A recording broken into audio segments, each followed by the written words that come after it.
O juiz da Primeira Vara Federal de Curitiba deferiu, no dia 24 de março, pedido em ação proposta pela Força Tarefa Lava Jato do Ministério Público Federal e decretou a indisponibilidade de bens e direitos de 18 réus, totalizando mais de 400 milhões de reais. Em sua decisão, o juiz também determinou o bloqueio de mais de 18 milhões do Partido dos Trabalhadores, resguardados os recursos do fundo partidário. A ação teve o sigilo baixado nesta quinta-feira. A ação civil pública foi proposta em 16 de dezembro de 2019 pela Lava Jato, com pedido de responsabilização por atos de improbidade administrativa contra a construtora OAS, Partido dos Trabalhadores e 23 pessoas físicas. Essa é a terceira ação civil contra legendas políticas na primeira instância, sendo que em 2018 o pedido de responsabilização foi do Partido Socialista Brasileiro e Movimento Democrático Brasileiro, enquanto que em 2017 foi do Partido Progressista. O valor total dessa causa é de 788 milhões e diz respeito à prática criminosa de atos que geraram enriquecimento ilícito, causaram prejuízo ao erário e atentaram contra os princípios da administração pública, com pagamento de vantagens indevidas referentes à obra realizada para a ampliação das instalações da nova sede da Petrobras em Salvador. O imóvel, denominado Torre Pituba, é de propriedade da Fundação Petrobras de Seguridade Social, a Petros. As investigações reuniram elementos evidenciando que as contratações das empresas Mendes Pinto Engenharia, Odebrecht e OAS para a ampliação das instalações do conjunto Pituba viabilizaram o pagamento de vantagens indevidas para agentes públicos da Petrobras, dirigentes da Petros e agentes políticos ligados ao Partido dos Trabalhadores, além de terceiros associados a eles.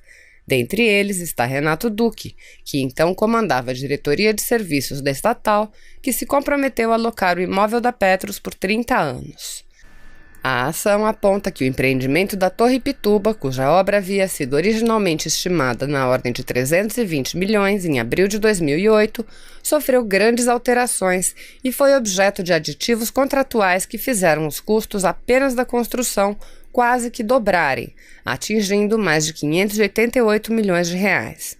Esse valor, somado às contratações associadas, resultou em um custo total de mais de 816 milhões de reais em novembro de 2010. Em valores atualizados para dezembro de 2019, os valores apenas da obra atingiram 1.250 bilhões de reais, ao passo que os custos totais do empreendimento da Torre Pituba remontam a 1.366 bilhões de reais. Os pedidos do Ministério Público Federal incluíam a condenação solidária ao ressarcimento ao erário no valor de 197 milhões, em razão dos prejuízos causados à Petrobras e à Petros e danos morais coletivos pagos de forma solidária no valor integral do dano causado, além de multa civil individual de 2 vezes o valor do dano apurado, totalizando quase 400 milhões de reais, que será indisponibilizado em bens e valores dos réus. Para além das mais de 100 denúncias criminais propostas em 5 anos, a Lava Jato mostra que os caminhos da corrupção são múltiplos e procura reunir os responsáveis em todas as suas esferas. Essa é a 11ª ação de improbidade administrativa oferecida pela Força Tarefa, afirma o Procurador da República Felipe Delia Camargo. Em 19 de dezembro de 2018, uma denúncia criminal foi oferecida pela Força Tarefa Lava Jato por conta do esquema criminoso envolvendo o mesmo empreendimento, que também foi alvo da deflagração da 56ª fase da Lava Jato, em 23 de novembro, com o cumprimento de prisões e buscas e apreensões. Entre os crimes cometidos que constam na denúncia estão corrupção, lavagem de dinheiro, gestão fraudulenta, desvios de recurso de instituição financeira e organização criminosa. As investigações apontaram que as contratações fraudulentas e pagamentos de vantagens indevidas no esquema se estendeu de 2009 a 2016. Ações de improbidade administrativa são demandas que objetivam responsabilizar agentes públicos por desvios de conduta definidos em lei, assim como particulares que concorrem para o ato. A Lei 8.429, de 1992, prevê, basicamente, 3 tipos de atos de improbidade, com diferentes sanções: os que importam enriquecimento ilícito, os que causam dano ao erário e aqueles que atentam contra princípios da administração pública.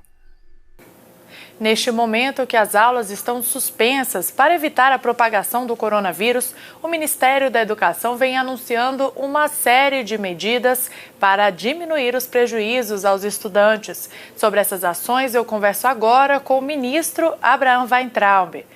Obrigada, ministro, pela entrevista. Eu que agradeço, Gabriela. Prazer estar aqui com você. Vamos começar falando sobre a medida provisória para a educação básica, que mantém a carga horária mínima de aulas neste ano, mas desobriga o cumprimento dos 200 dias letivos. Como vai funcionar? O Brasil é como se fosse um continente. O tamanho do Brasil é o tamanho da Europa.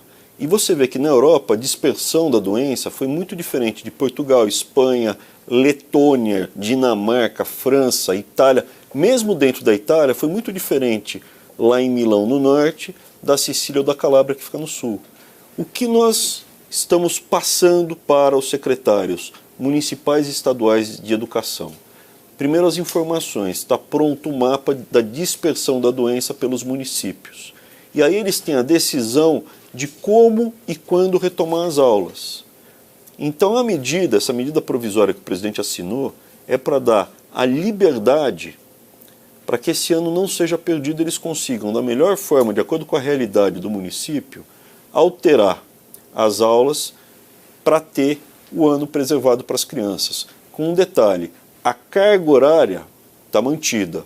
O que a gente flexibilizou são os dias de aula. Então você pode ter dias com mais aulas para dar mais flexibilidade. E cada escola, seja ela pública ou particular, vai poder definir como e quando deve repor esses dias parados? Pública, particular, ensino superior, a gente está dando flexibilidade para o gestor na ponta decidir qual é a melhor alternativa para a realidade daquela região. Ministro, quem está conseguindo assistir aulas à distância, essas horas-aulas entram nessa carga mínima que a escola precisa cumprir? Sim, aí entra. Daí as medidas anteriores já deram equivalência. Quem está conseguindo ter aula à distância, está tendo preservada a carga horária. E para quem está se preparando para o Enem, o Exame Nacional do Ensino Médio, o edital foi publicado. O Ministério ainda avalia algum tipo de mudança? Olha, o que é mais importante passar para as pessoas? Essa crise é temporária. Ela não vai ficar aí 6 meses, 4 meses. A vida vai seguir. Quando chegar na hora do Enem, vai ter Enem. A oposição, partidos de esquerda, o pessoal que quer desconstruir, quer colocar terrorismo, fala acabou o mundo. Não acabou o mundo. Temos uma crise, essa crise será superada e esse ano vai ter Enem, como o ano passado também teve e o ano que vem também vai ter Enem. E as pessoas têm que ter perspectiva. O aluno tem agora que focar, mesmo estando em casa, já receber os livros, lê os livros, vai estudando, vai se esforçando, o máximo que puder. Quem tiver internet, vê pela internet, quem não tem, tem os livros. E o mais importante é a perspectiva. Vai ter Enem, o ano que vem começam as faculdades e a vida vai seguir. Não é que o mundo acabou, tá? Foquem no estudo agora, não fiquem o tempo inteiro escutando noticiário terrorista na televisão. No Enem, o Ministério pretende ampliar neste ano os números de alunos que realizam a prova digital? Sim, esse é o primeiro ano que a gente vai fazer o Enem digital. E quando foi anunciado o Enem digital eram 50 mil. Estamos ampliando já esse ano para 100 mil em todos os estados do Brasil. Vai ser voluntário, quem quiser faz. Ah, mas e se cair um meteoro no planeta Terra e destruir o planeta Terra? Vocês vão fazer o Enem? Evidentemente que a gente vai postergar o Enem. Mas nesse momento não tem porquê nós já falarmos em postergar o Enem. O Enem está mantido, o prazo está mantido, está todo mundo sofrendo em maior ou menor grau. Isso não está sendo fácil para ninguém. Então, não tem por que falarmos em adiar o Enem nesse momento. O governo acha que pode haver evasão escolar por causa da suspensão das aulas? O governo está pensando em campanhas ou algo que ajude a prevenir isso? Olha, o que acontece? Estamos pensando não só para essa situação que a gente está passando. Se você analisar, Gabriela, nos últimos 20 anos, esse é o 4º vírus que veio da Ásia, da China mais especificamente. Não é que veio, esse é o primeiro que veio. Foi o H1N1, a SARS, teve vários vírus, várias epidemias que vieram. Então essa é a 4ª em 20 anos. Daqui a 5 ou 10 anos, vem outra. O ambiente que eles têm lá, que gera a proliferação, o surgimento e a proliferação de uma crise dessa, vai continuar existindo. E nós temos que preparar a nação brasileira para passar por situações como essa de uma forma mais suave do que está sendo dessa vez. Então, sim, estamos vendo educação à distância, mais internet para as crianças, mais material didático à distância, mais homeschooling. Estamos analisando todas as estratégias para essa crise e para as crises futuras, porque dificilmente uma outra epidemia como essa vai parar. Inclusive, aproveitando, nós fizemos uma ampliação no número total de bolsas no Brasil para mestrado e doutorado, sendo que essa ampliação foram 6.000 bolsas a mais criadas. Dessas 6.000, 2.600 para o estudo de epidemias, como coronavírus. Tá? Então, estamos sim no MEC, trabalhando para que medicina, engenharia, veja, o respirador, o pulmão mecânico, que hoje está todo mundo correndo para conseguir os respiradores, né? Engenharia, que trabalha junto com medicina. Então tem muita coisa que o MEC está se reposicionando para poder, nos próximos episódios, dar mais conforto, mais tranquilidade para a população. Nós estamos acompanhando também uma infinidade de pesquisadores em universidades federais desenvolvendo aparelhos, institutos federais produzindo máscaras. Enfim, a comunidade acadêmica está unida ao esforço de enfrentar... Está unida, a gente vê muitas universidades trabalhando nessa área dos respiradores, os hospitais universitários, poucas pessoas sabem disso.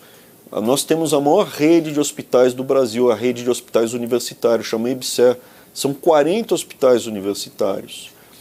Nós reforçamos o caixa, mandamos 260 milhões para os hospitais, conseguimos da economia a autorização para contratar 6.000 profissionais a mais, porque nesse combate o profissional de saúde é o que mais tomba na batalha, porque ele tem um contato direto com a doença, ele fica mais doente.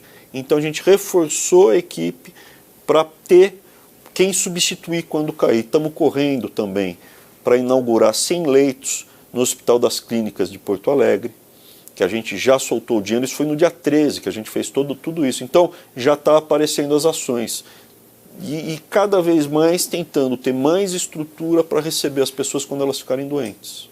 Na medida provisória também tem mudanças para diminuir a duração dos cursos de medicina, farmácia, enfermagem e fisioterapia. Como isso pode ocorrer e por que essa medida? Pelo seguinte, nesse momento é como se fosse uma guerra. A gente tem o nosso corpo de heróis que vai para a frente de batalha, que são os médicos, os enfermeiros, o pessoal da área de farmácia, o pessoal da área da fisioterapia, né, porque eu tenho que depois melhorar a capacidade respiratória de quem passar pela doença. Essas pessoas que estão em contato vão ficar doentes, vão cair, vão sair do circuito. Então esse pessoal que está se formando, e é mais jovem inclusive, os mais jovens eles estão mais imunes. Eles podem auxiliar o pessoal mais velho na linha de frente à medida que houver essa perda de equipe, na substituição. Então nós criamos a MP para permitir que o aluno que já completou todas as matérias e está no finalzinho do estágio dele, né, que ele tem a parte do estágio prático, ele está já no finalzinho, ele consiga já colar o grau e ir para a linha de batalha. E já que estamos falando desses profissionais, o MEC vai reforçar o atendimento nos hospitais federais com contratação de pessoal. Como vai ser possível acelerar a chegada desses profissionais, ministro? Hoje está a licitação, hoje está o concurso, já foi aberto hoje, são 6.000 vagas e que eu tinha visto tem 20.000 pessoas inscritas já. Então, assim, está indo tudo bem, a gente está fazendo tudo bem rapidamente para essas pessoas estarem à disposição quando começarem a chegar os doentes. Se você apoia Jair Bolsonaro, curta este vídeo, manifeste a sua opinião e compartilhe para que a vontade do povo brasileiro seja conhecida.